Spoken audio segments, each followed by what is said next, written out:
All right, a matter of perspective. This is actually one of those episodes that does two things that are unusual for Star Trek.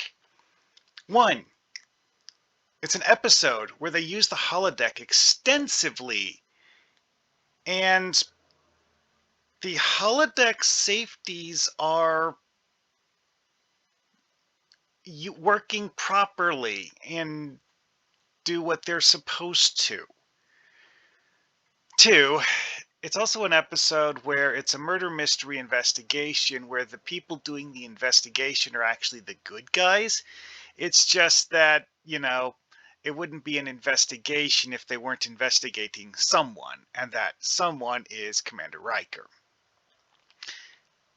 It also has a strange plot point in it where the holodeck simulation is somehow an accurate enough simulation to cause damage to the ship, but it's not actually the holodeck causing the damage. It's an outside force being interacted with via the holodeck simulation. Still doesn't make a huge amount of sense to me, and ends up being a major plot point. I guess because they needed to have something in the Enterprise get damaged by Krieger waves and couldn't think of a better uh, option, since they blew up the original Krieger wave generator. Because, the original Krieger wave generator didn't actually create the power source. It was actually using energy emitted from a different planet-side location on board a space station. And thus, having the energy go from the planet to the Enterprise kind of works. It's just that how the hell does a holodeck simulation reflect energy the same way that the real thing did? Don't know. Yeah, it's definitely a magic holodeck episode, but it's a magic holodeck episode where it goes exceptionally right and doesn't go wrong. And that is what makes the holodeck side of this so interesting. The holodeck performs too well. It's too realistic, and at the same time also extremely safe. Because, yeah, they actually have a holodeck simulation of the space station that Dr. Apgar was in explode while everyone is in the holodeck. And, oh, well, I guess the holodeck simulation's over now. Alrighty then. Yeah, everyone just watches it explode. It's like, well, okay, so that's what happened. So yeah, as a TTRPG, this is something that you, as a person writing a module, would have to think out in excruciating detail. Murder mysteries need layers and layers and layers of stuff to be thought out ahead of time. Possible leads, possible fake leads, all sorts of planning and prep. Because you want to have many things for the players to look at, and yes, they're probably going to look at less than half of them. However,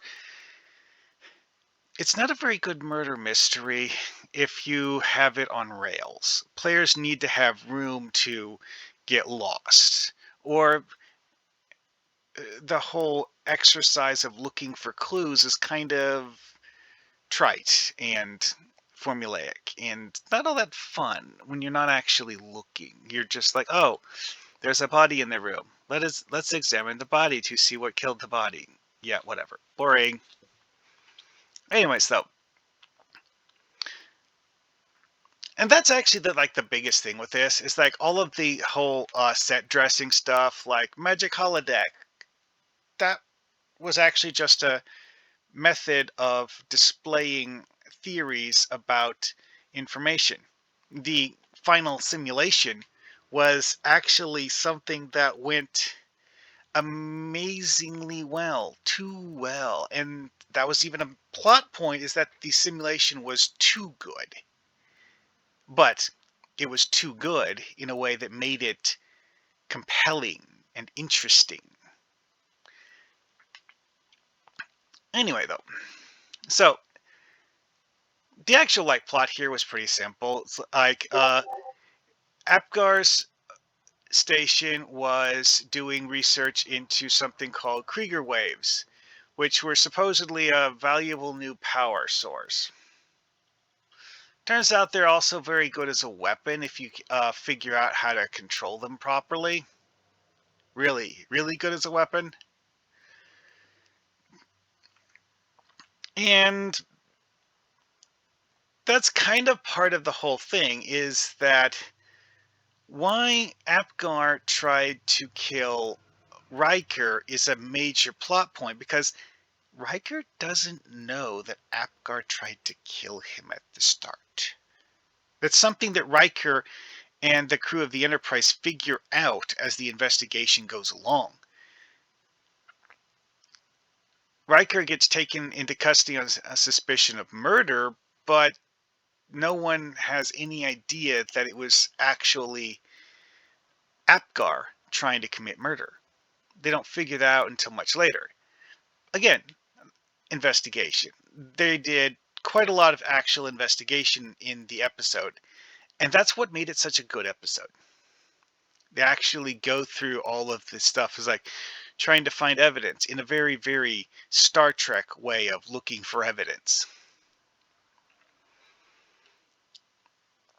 The whole Tanugan investigators thing, they're good guys because they genuinely want to find the truth. They're not here to kangaroo court Commander Riker.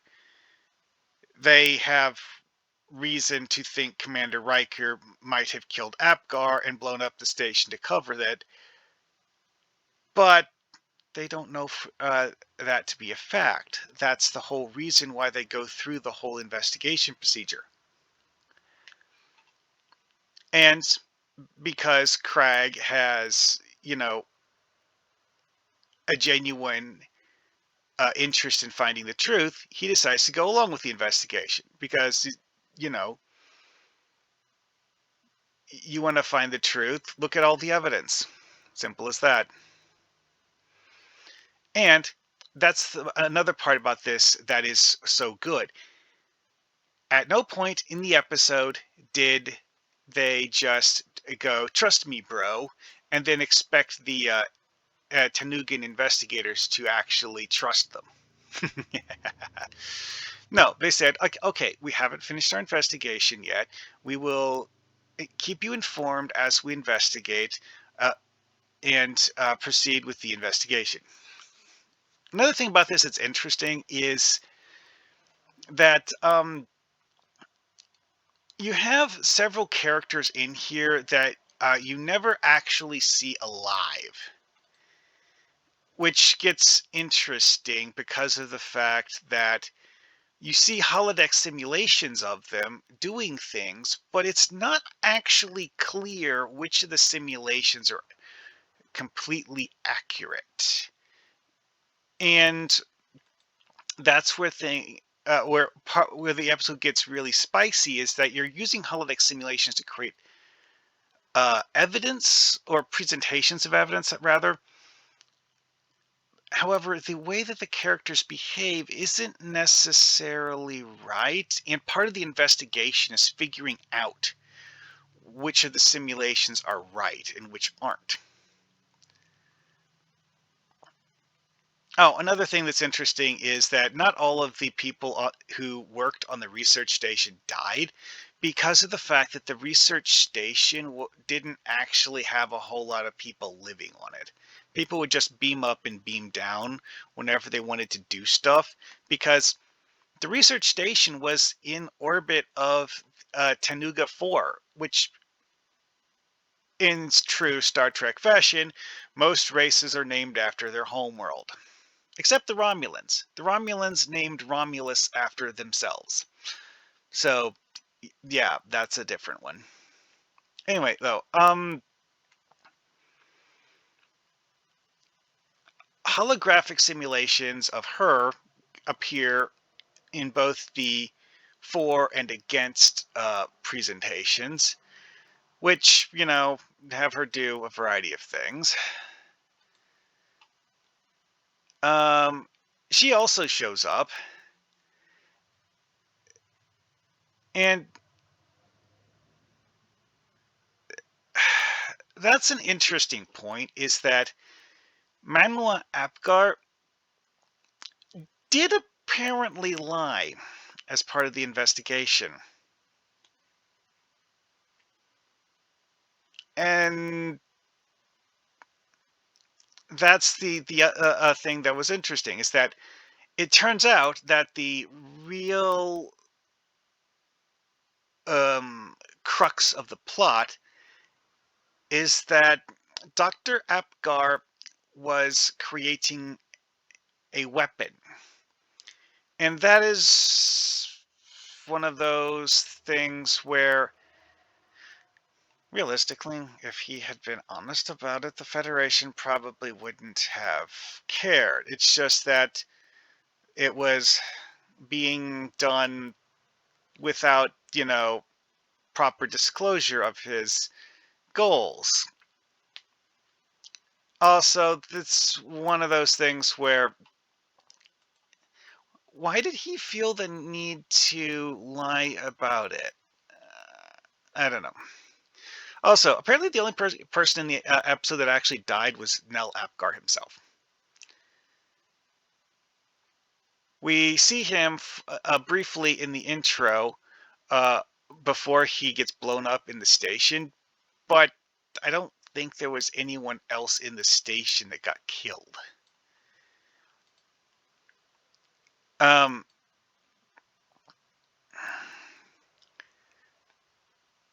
yeah, because like all of the research assistants beamed down to Tanuga 4 before Riker and Nell Apgar had their final confrontation, which then resulted in the destruction of the station when the Krieger wave converter exploded. Because apparently the Krieger wave converter does not actually work on targets that are in the process of beaming up. If Nell Apgar had hit Riker a fraction of a second sooner, it might have worked, but he didn't. Also, there's also the possibility that if he'd been firing the Krieger wave converter at exactly the wrong moment, Riker would have died due to exposure to Krieger waves, and then the station would have exploded anyways. Yeah, the sci-fi logic in this one is weird. This isn't the only episode where you see energy beams bounce off of transporter beams. So it's not like that was a plot device they made up solely for this episode, but it was the key detail of this episode. Anyway, though, yeah, dicosilium is used for reflective coils, which, again, the Krieger wave converter was converting a completely different energy source into Krieger waves, and it was inside this research station somewhere, which looks kind of like a standard Federation mass-produced design. A relatively small one, mind you, but still. And then the Krieger wave converter explodes, and then the rest of the station goes off with it. Not the good result for the Tanugans. However, the noteworthy part is that due to the fact that most of the people actually lived on the planet who were working on this, and they would just beam up and down going to and from as a commute to work, all of Nell Apgar's research data actually had backups planet-side, so people were able to reconstruct his work. It's actually part of the reason why they were able to create such an accurate simulation of his laboratory as part of their experiments to verify what had happened, is that they had data from his research assistants that allowed them to make a simulation of the laboratory that was so accurate that it generated actual Krieger waves. And also damaged the Enterprise because the fact that the Krieger waves weren't actually being aimed at anything, they were just being generated and going wherever at random. Now, the other thing is that Apgar was apparently planning to sell the Krieger wave weaponry to someone who wasn't Starfleet and get Starfleet to pay for it. Yeah, that's the thing that was the crux of this, is that Riker had found that out and was planning to report it to Starfleet, and Apgar decided to kill him and make it look like an accident, or try to anyway, and failed. Anyway, though, uh, so as a TTRPG, yeah, investigation into something like this would presumably be something that you could do. It's just something that needs intense planning because you need to have a whole lot of stuff for the players to look at. This is the reason why modules are so popular in this regard, is that writing a module, playing a module as written means that you are usually not playing the original version of the module. You're probably playing a modified version after it has had multiple iterations of polishing and improvements. And a murder mystery is going to take a lot to make a really good one.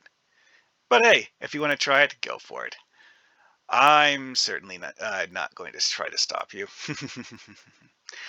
Alrighty then. Well, have fun with that idea. See you next time.